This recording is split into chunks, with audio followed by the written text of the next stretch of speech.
नमस्कार दोस्तों, कालजयी तृतीया में आप सभी का स्वागत है। आज मैं लेकर आई हूँ मन्नू भंडारी द्वारा लिखित कहानी बंद दराजों का साथ। आइए सुनते हैं। उसकी मेज बहुत बड़ी थी और 3 दराजों में बटी हुई थी। बाईं ओर वाली दराज व्यक्तिगत थी, बीच वाली पारिवारिक और दाहिनी को चाहे तो सामाजिक कह लें।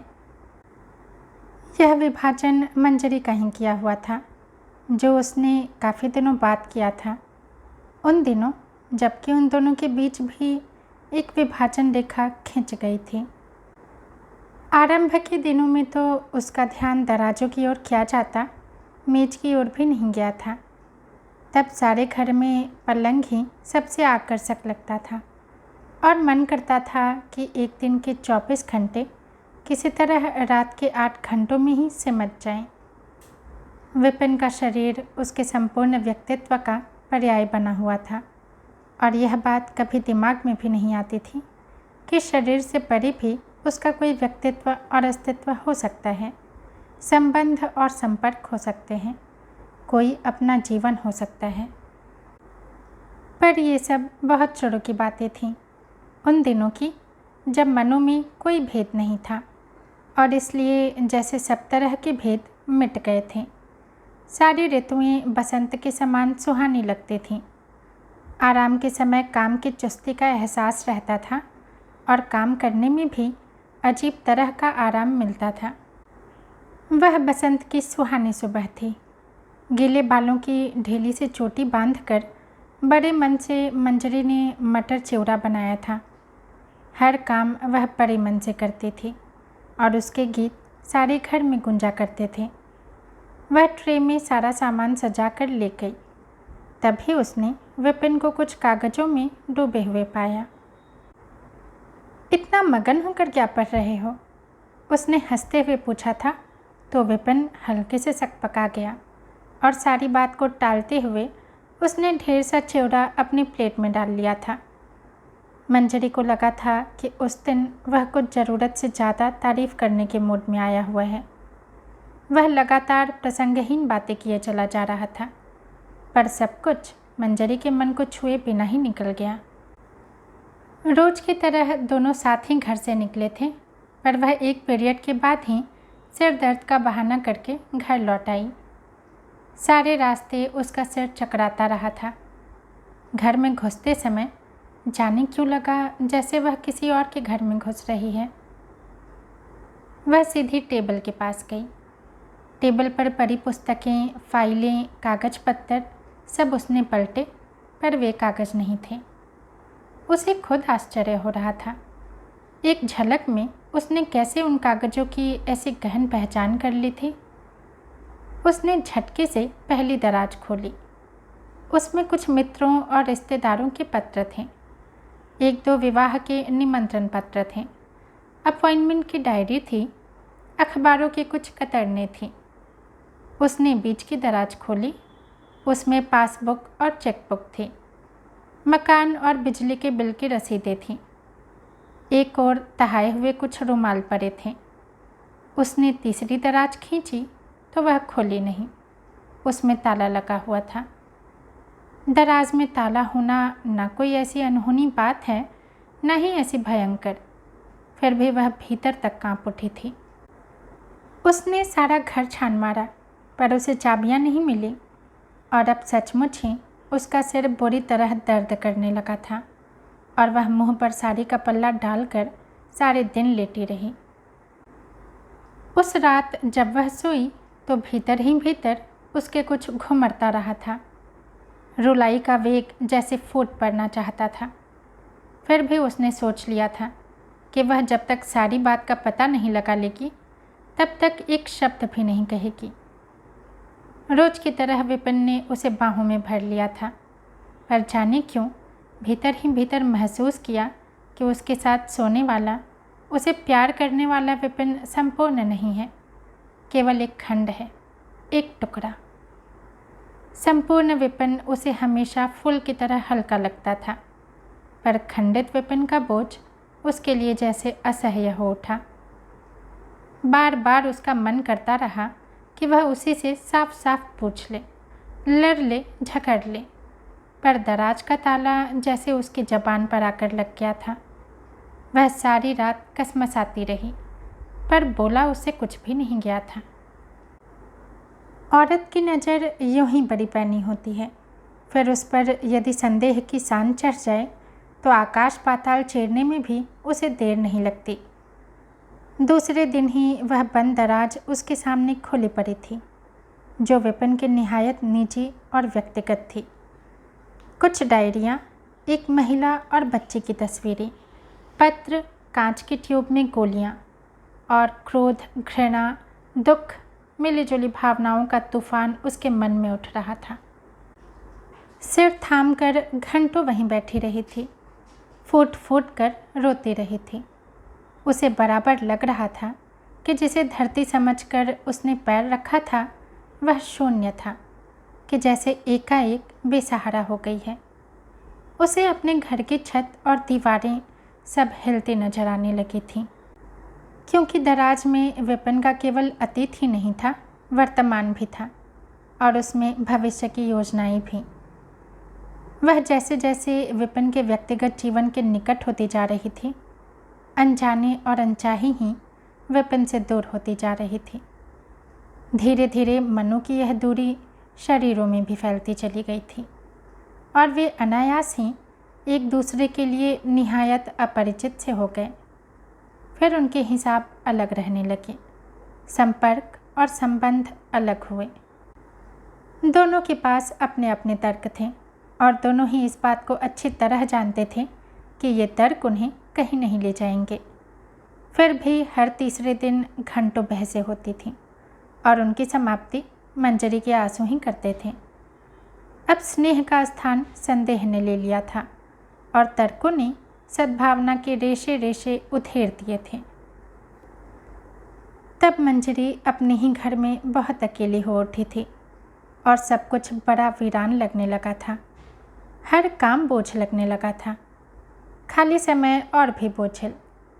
वह घंटों किताब खोले बैठी रहती थी, पर पंक्तियाँ केवल आंसू के नीचे से गुजरती थीं। मन उनसे अछूता रहता था। कापियाँ देखने बैठती तो उसकी साथी मजाक करती थी कि वह इम्तहान की कापियाँ देख रही है या प्रूफ। विपिन से संबंध क्या गड़बड़ाया था, उसकी समस्त इंद्रियों के आपसी संबंध गड़बड़ा गए थे। वह घर के सारे खिड़की दरवाजे खुले रखती थी, फिर भी लगता रहता था कि साफ हवा के अभाव में घर की हवा धीरे धीरे जहरीली होती जा रही है और कोई है जो उसके देखते देखते मरता जा रहा है। वह न उसे बचा सकती है और न ही निर्दयतापूर्वक मार सकती है। यूँ भीतर ही भीतर वह तरह तरह के संकल्प करती थी, पर उसने उन्हें कभी विचारों से आगे नहीं बढ़ने दिया, क्योंकि घर में बहुत जल्दी ही एक तीसरा प्राणी आने वाला था। उसने उसके और अपने दुर्भाग्य को साथ साथ ही कोसा था, पर इसके बावजूद मन में कहीं एक हल्की सी आशा झांकने लगी थी। शायद यह अनागत ही उनके बीच में कहीं सेतु बन जाए। पर साल भर के भीतर ही भीतर उसने अच्छी तरह जान लिया कि इस युग में आशा करना ही मूर्खता है, क्योंकि आज जिंदगी का हर पहलू, हर स्थिति और हर संबंध एक समाधानहीन समस्या होकर ही आता है, जिसे सुलझाया नहीं जा सकता, केवल भोगा जा सकता है, जिसमें आदमी निरंतर बिखरता और टूटता चलता है। और वह भी 2 साल तक और बिखरी और टूटी थी। विपिन मन में कहीं हल्का सा आश्वस्त महसूस करने लगा था कि मंजरी ने शायद उस सब को स्वीकार कर लिया है, कि शायद अब वह कटेगी नहीं। पर ऐसा हुआ नहीं।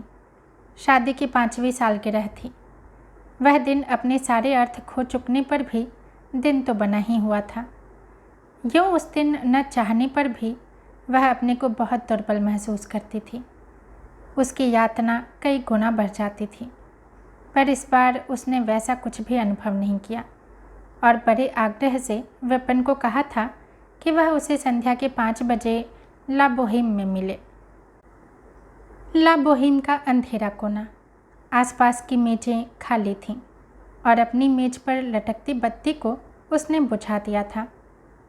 अंधेरा होने के साथ ही मंजरी के मन में एक क्षण को यह बात आई थी कि आज के इस अंधेरे से ही वे चाहे तो अपनी ज़िंदगी में कितनी रोशनी ला सकते हैं। उस समय भीतर ही भीतर कुछ कसका भी था, पर दूसरे ही क्षण उसने अपने को सहज बना लिया, यह सोचकर कि यह निरी भावुकता है और भावुकता को लेकर आदमी केवल कष्ट पा सकता है, जी नहीं सकता। मंजरी जीना चाहती थी, अपने लिए और अपने बच्चे के लिए।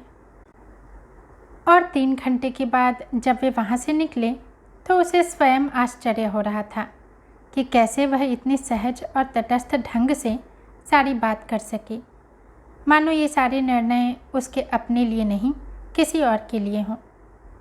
वह खुद जानती है कि औरतें कभी पूरी तरह तटस्थ नहीं रह सकती, खासकर ऐसे सांघातिक क्षणों में तो वे बात भी नहीं कर सकती, केवल रो सकती हैं, झाड़ झाड़ रो सकती हैं।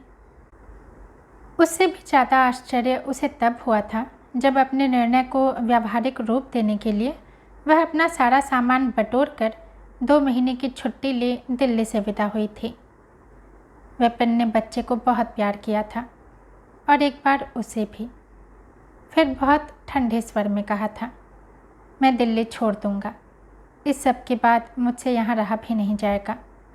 तुम शायद यहीं लौट कर आना पसंद करोगी, इस घर को अपने ही नाम रहने दो।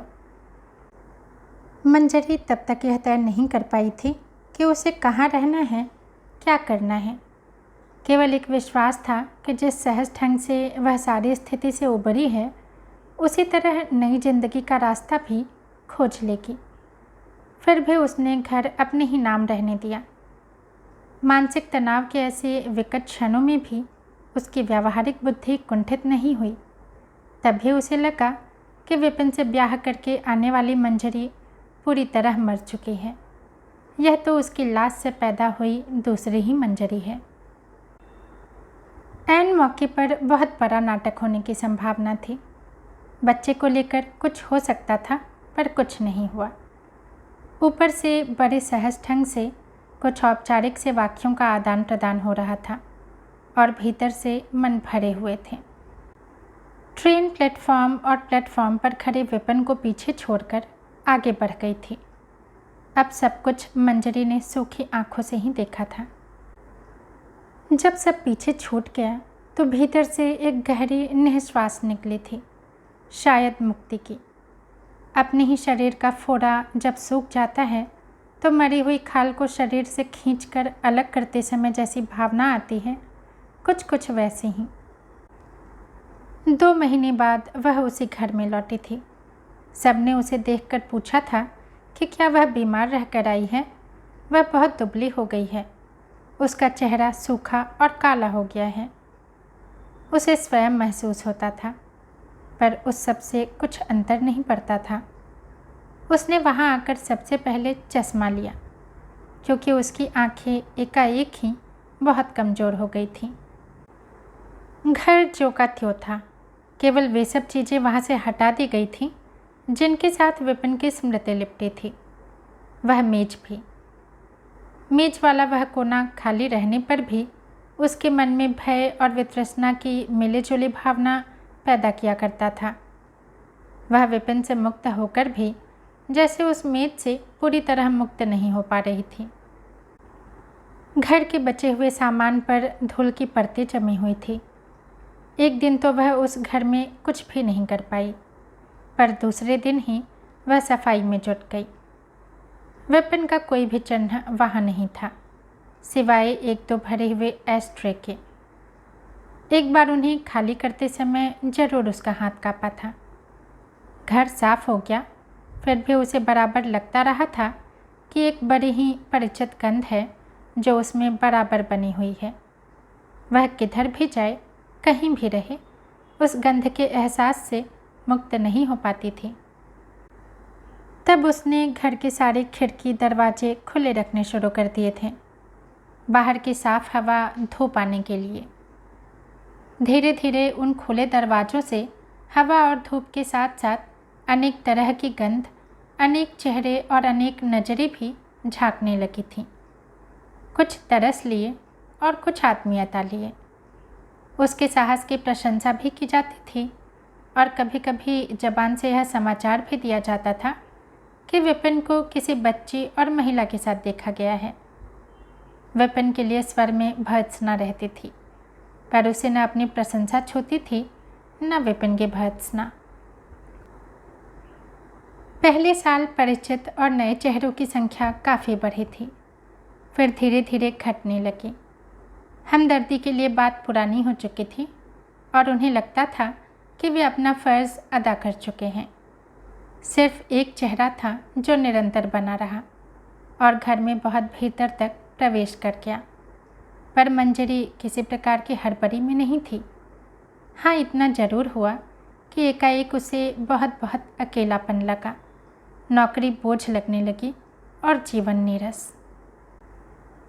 कभी कभी वह अकेले क्षणों में सोचती कि नहीं, वह अब जिंदगी की राहों को बदलेगी नहीं। जिस तटस्थता से उसने सब कुछ झेला और अपने को टूटने नहीं दिया, उससे उसे लगने लगा था जैसे वह बहुत बड़ी हो गई है, मैच्योर हो गई है। उस उम्र में यह सब शायद उसके लिए संभव नहीं होगा, पर जब भी वह चेहरा करीब आता, अनायास ही उसकी उम्र के 10 साल कहीं चले जाते और तब वह सोचती कि नहीं, कहीं कुछ नहीं बिगड़ा है। दिनों ने गुजरकर उसकी उम्र की संख्या में जरूर वृद्धि कर दी है, पर भावनाएं तो आज भी अछूती ही हैं। जिंदगी के वे सुनहरे दिन जब उसे अपनी भावनाओं को खर्च करना था, मरे हुए संबंधों की लाश ढोने में ही बीत गए। फिर भी उसने 3 साल तक कोई निर्णय नहीं लिया। उसने सोचा था, केवल सोचा ही नहीं, चाहा था, बहुत सच्चाई और ईमानदारी से चाहा था कि जैसे वह विपिन के संबंध से उबर गई थी, इस अकेलेपन से भी उबर जाए। पर उसने पाया कि वह अपने सहारे अपने अकेलेपन से लड़ने की कोशिश कर रही है। उसे खुद महसूस हुआ कि असद के प्रति उसका व्यवहार कहीं असंतुलित होता चला जा रहा है। लोगों ने उसे दबी दबी जबान से सलाह दी थी कि उसे असद को हॉस्टल भेज देना चाहिए। पहले वह बराबर विरोध करती रही थी, कुछ आर्थिक कारणों से और कुछ इसलिए कि उसे भेजकर वह स्वयं कितनी अकेली हो जाएगी।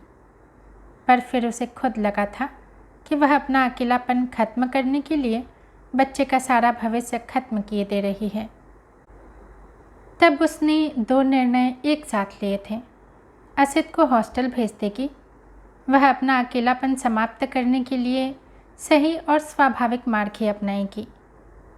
उसे इस बात की खुशी भी हुई थी और हल्का सा गर्व भी कि स्थिति बहुत अधिक बिगड़ने से पहले ही वह एकाएक तटस्थ होकर चीज़ों को उनके सही रूप में देख लेती है और फिर उन्हीं के अनुरूप निर्णय भी ले पाती है।